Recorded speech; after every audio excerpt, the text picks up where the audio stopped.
We begin with a story that only broke just a few minutes ago. A major step forward tonight on a bill named for a slain Alberta Mountie. The House of Commons has just passed second reading of Wynn's law.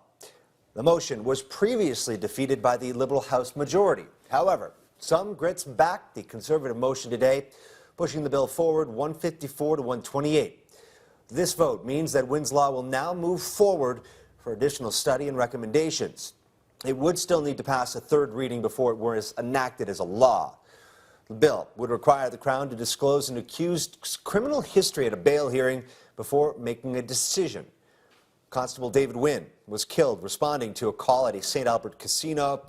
He was shot by a man who had just been granted bail without that information being presented to the court.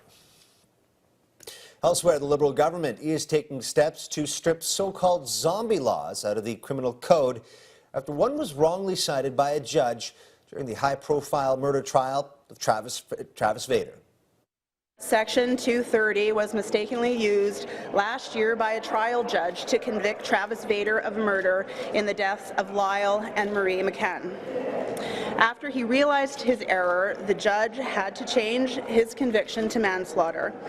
I want to acknowledge what a difficult ordeal this has been for the McCann family and thank them for their forceful advocacy on this issue. Federal Justice Minister says her bill is part of the government's ongoing review of the criminal justice system. Zombie laws are sections of the law that remain in the criminal code despite having been struck down by the courts. Most have gone unnoticed on the books for years and some even decades. That all changed last September at the Travis Vader murder trial. A judge in the case initially convicted Vader of 2 counts of second-degree murder for the deaths of Lyle and Marie McCann, but the section he cited had been ruled unconstitutional in 1990. Vader was eventually convicted of 2 lesser counts of manslaughter. The error sparked calls from the McCann family as well as legal experts for the government to scrub the criminal code of those invalid laws, something that hadn't occurred since at least the 1970s. Well, troubling story here. Police still searching for a suspect after a vicious and shocking case of road rage. The attack leaving a young mother in hospital with 2 broken arms. Investigators say the 34-year-old woman honked her horn as she was passing a car that was stopped in the street where she was trying to make a turn. The car followed her to a house in a residential neighborhood in the area of 76th Avenue and 87th Street Tuesday morning. A man allegedly got out of the vehicle and began to hit the woman with a crowbar. Police say it appears the suspect was aiming for the woman's head, but she was able to block it with her arms. Officers hope that dash cam pictures will help them identify the suspect. The vehicle is believed to be a mid-2000s silver Pontiac Wave with a 7-digit Alberta license plate that starts with the letter B. Police want to speak with anyone who might have information about that car. Police are turning to the public for help identifying a person of interest in connection with a major arson at a West End apartment complex. Crews were called to a fire at a building near 172nd Street and 76th Avenue back on February 16. That blaze caused $5.5 million in damage. An investigation determined that the fire was deliberately set. Police now looking to talk to a woman they believe may know something about that blaze. A person of interest is described as an Aboriginal woman in her 40s, standing about 5 feet 11 inches tall, with a thin build. A man facing charges after a woman was found dead in our city. Officers called to an apartment in northeast Edmonton on Monday night. A 30-year-old woman was discovered inside a suite in that building. A medical examiner says more tests need to be done to determine the cause of death. 34-year-old Timothy John Crow, though, has been charged with second-degree murder. Police say the accused and the victim were known to one another.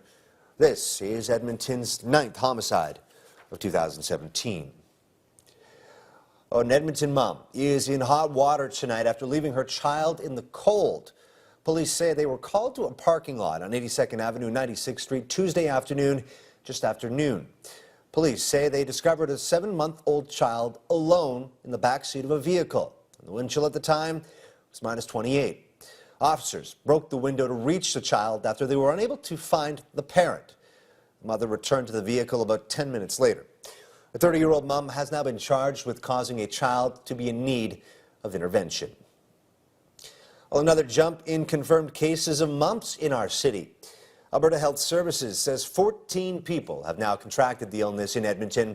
That's a jump of 9 from last week. Province-wide, we're up to 30 confirmed cases. By comparison, there were just 8 in all of Alberta in 2016. The first cases of mumps in Edmonton were tied to the U of A Business School, but there's no confirmation as to where this latest round occurred. The incubation period is about 2 weeks, with a third of those who do get infected never showing symptoms. AHS has launched a mumps website to update the public on the current situation, as well as to provide information on how you can protect yourself. Well, the city is celebrating International Women's Day. I, Mayor Don Iveson, do hereby proclaim March 8, 2017, International Women's Day in Edmonton, Alberta's capital city. Ceremony held at City Hall to honor the achievements of women. This year's theme is Be Bold for Change. Officials say while some progress has been made towards gender parity, much more needs to be done in areas like affordable childcare and workplace equity. And so we need to focus on a culture shift and to changing the minds and the views of Albertans and ensuring that everybody commonly knows that women have an equal place in society and that they should have the choice to do and to achieve whatever goals they want and to be able to achieve their dreams. The United Nations adopting a resolution designating March 8th as International Women's Day back in 1977. Well, the most successful sports team in Canadian history is in the spotlight as the focus of the latest Heritage Minute. A 60-second piece on the Edmonton grads is being released to coincide with International Women's Day. The Heritage Minute focuses on the Edmonton Commercial Graduate women's basketball team. Their winning record between 1950 and 1940 remains unmatched even today. They helped to establish a new precedent for women in sport. The grads were national, North American, and world champions for 17 straight years with a winning percentage over 93. Oh, got all excited. That girl yesterday, and she said, oh, I've got to bring my son over. He's got to meet you. Why? I mean, it's crazy. But it's fun, and it's nice to talk to them and give them a little help if they want to know what it is to do. But playing basketball or any game, you know, it's like if it's the top of your life to do, you have to do it the best you can all the time. Kay Macbeth lives in Toronto now, 95 years old. She says that basketball still holds a place in her heart, and she's still spry because she says she can still perform a layup.